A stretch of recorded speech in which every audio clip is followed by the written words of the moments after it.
The world under lockdown. In normally bustling New Delhi, birds sing out in deserted streets. There is no one at Greece's tourist hotspots. Only prayer echoes across Riyadh.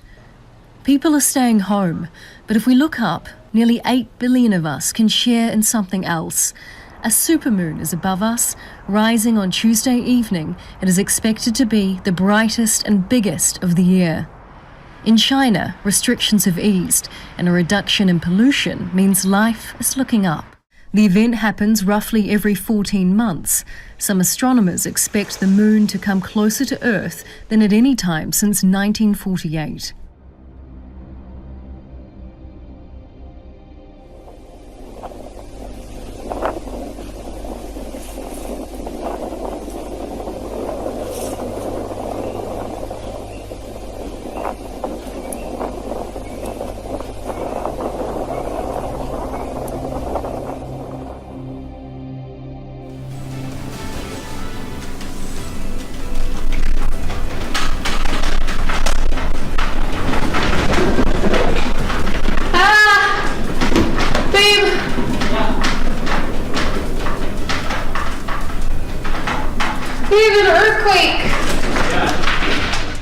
Tonight on 6 on Your Side at 10, a rare and powerful earthquake rocks the state from Twin Falls to Moscow and sends Treasure Valley residents scrambling for cover. From cracks in the street to other signs of damage, Boise, Idaho got lucky from a big quake centered just about 75 miles to the north and east. Oh my God. I'm gonna see if Megan felt that one. I just worry about the beams. But it wasn't just one quake. The 6.5 in blue has also been followed by aftershocks, dozens of them. Related or just a coincidence? After a magnitude 6.5 earthquake yesterday in Idaho, we asked a local seismologist if it is connected to the quake here in Utah 2 weeks ago. Floors, walls, our chandelier is shaking. Tobin says the west coast is being pulled north and compressed. It creates a rotational effect east to that part of Idaho, which instead of being squeezed is actually being stretched and expanded. So far this year, we tragically lost Kobe Bryant. Sports has been canceled. The coronavirus has us isolated inside our own homes, and now an earthquake? Can we just start 2020 over? And I know I'm not the only one who feels this way. Some years are like this and some years are calm, and you never know. This is Mecca after the Saudi authorities imposed a full lockdown. Islam's holiest site is always packed with pilgrims throughout the year. But these are extraordinary times. These farmers in eastern Kenya's Kitui County are running out of time. They were invaded by millions of desert locusts that used their farms to breed. Now their hoppers are about to mature, and if the farmers don't kill them all before they develop wings, then this second generation of locusts that have already devoured tens of thousands of hectares of vegetation across East Africa will cause even more devastation. Although locust invasions are nothing new, it's been decades since swarms of this size were seen in many affected countries. na tena ukiingia kwa miti kama hii anamaliza nyasi mpaka hata unastuka kitu kiendelea kwenda mbele atamaliza nini nyasi zaidi. The swarms in Kenya will be moving north. In the region, countries such as Ethiopia, Somalia, South Sudan, Eritrea and Djibouti will be hit hard as the locusts head toward the Arabian Peninsula. Some farmers are concerned that with the onset of coronavirus, many governments will divert resources meant to deal with the locusts. A locust swarm can cover hundreds of square kilometers. It's not uncommon for a swarm to be as big as the size of a major city. And 1 square kilometer can contain at least 40 million locust adults. What's more, in just a single day, these hungry insects can eat the same amount of food that 35,000 human beings would be capable of. The current desert locust outbreak took the countries in the Horn of Africa by surprise. Somalia hasn't seen this amount of locusts in the last 25 years. For Kenya, it's the worst outbreak in 70 years. The scale of the locust invasion has overwhelmed these countries.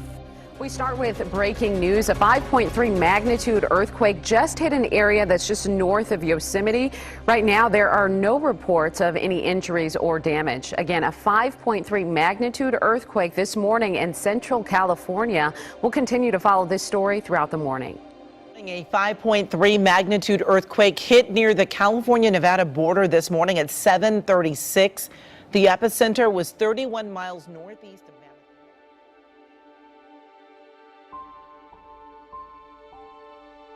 More than a week after the Magna earthquake, aftershocks are still shaking the Salt Lake Valley. Just this morning, there was a pair of magnitude 3 aftershocks.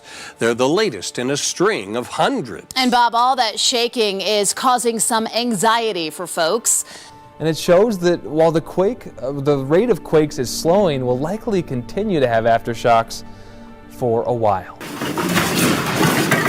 The 3.3 magnitude around 10:15 this morning was among over 30 aftershocks just Thursday. The floor jumped and lifted for a few seconds. There have been more than 560 aftershocks in just the last 8 days. Most are too weak to be felt, but the 32 that reached a magnitude 3 or higher, definitely very nerve-wracking. Thursday's quakes moved east and closer to the surface, according to Keith Coper, who says it's common to feel on edge. Heightened anxiety can also cause so-called phantom quakes, when you feel shaking without an actual earthquake. Coper says it's all to be expected. It's creepy, right?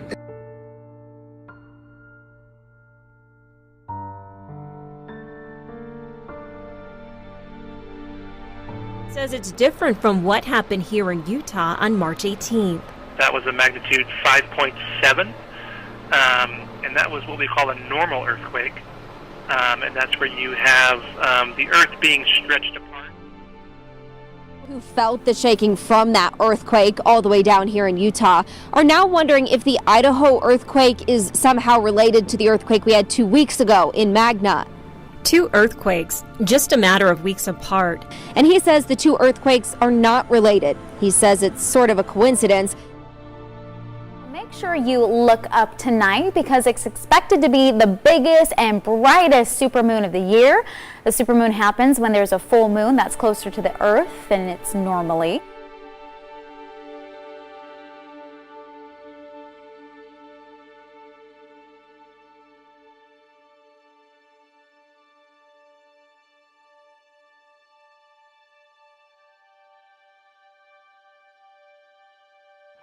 It's one of the world's largest coral systems, made up of nearly 3,000 separate reefs and 900 islands. The Great Barrier Reef attracts huge numbers of tourists every year, but this underwater treasure is at risk of disappearing due to coral bleaching. Over the past 2 weeks, James Cook University has surveyed more than 1,000 reefs. It found they were severely bleached in all 3 regions of the system and says it's more widespread than ever before.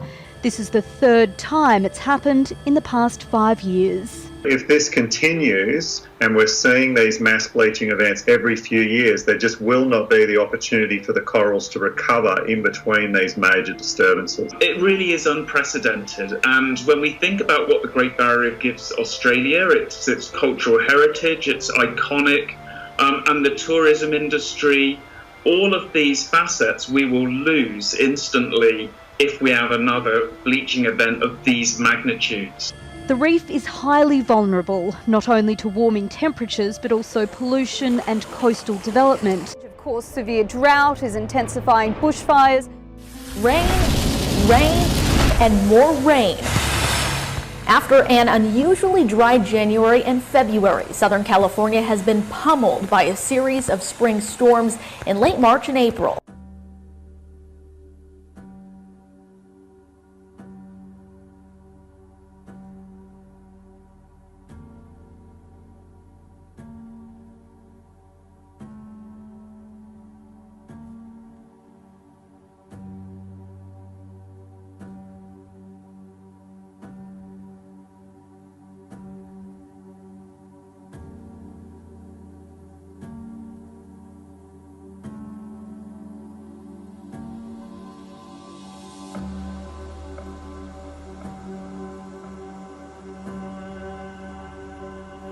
An unprecedented response to a virus unknown to the world just a few months ago.